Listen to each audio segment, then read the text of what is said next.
What's up, guys? It's Will from TekBeatTV bringing to you a review of the Ivyskin Reception Case for the iPhone 4.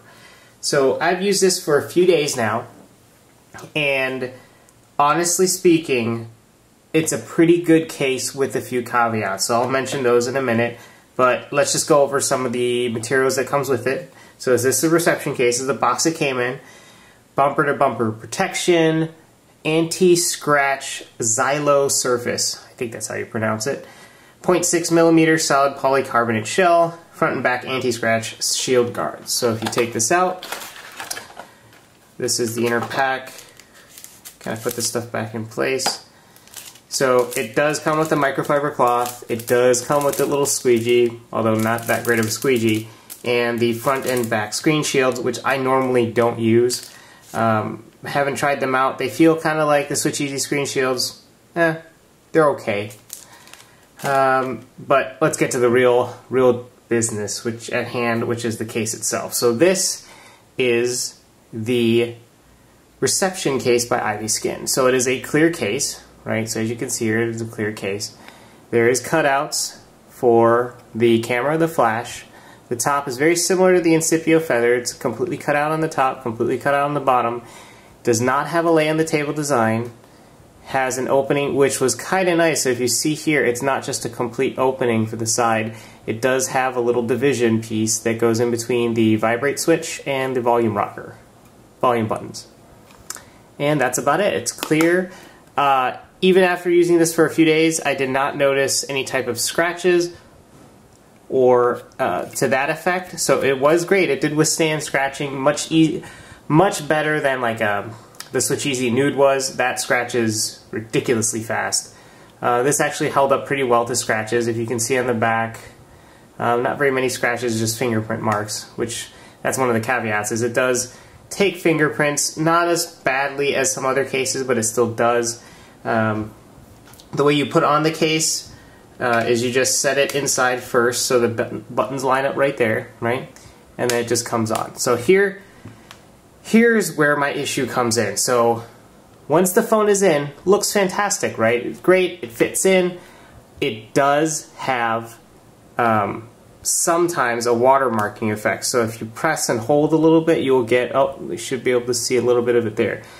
A little bit of talcum powder or baby powder, just a puff, will make that go away.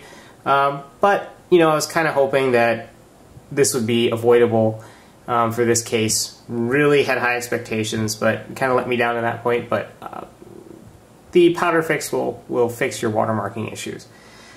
I did experience, when I used the phone with the flash, a little bit of distortion in the image. So it does have, I guess people have been calling it some flashback. It's a little bit worse in this case because it is a clear back. So the light kind of bleeds through instead of like a matte black finish of like an Incipio Feather, right?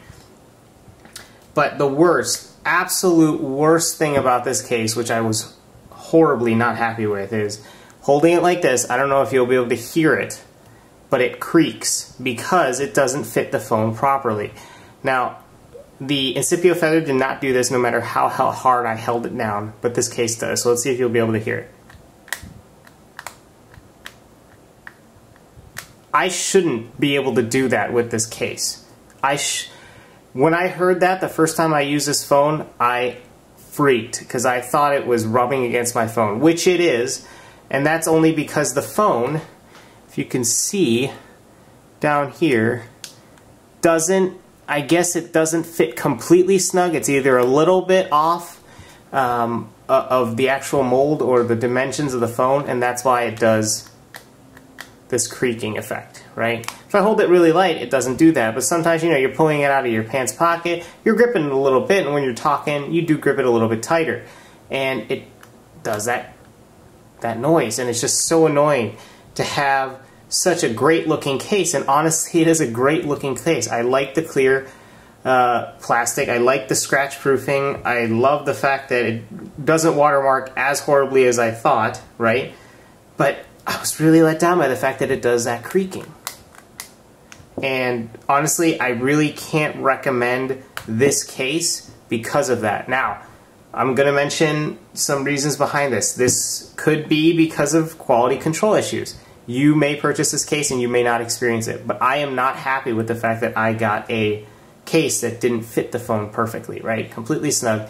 The feather is very thin, fits the phone perfectly, and I don't experience that creaking issue.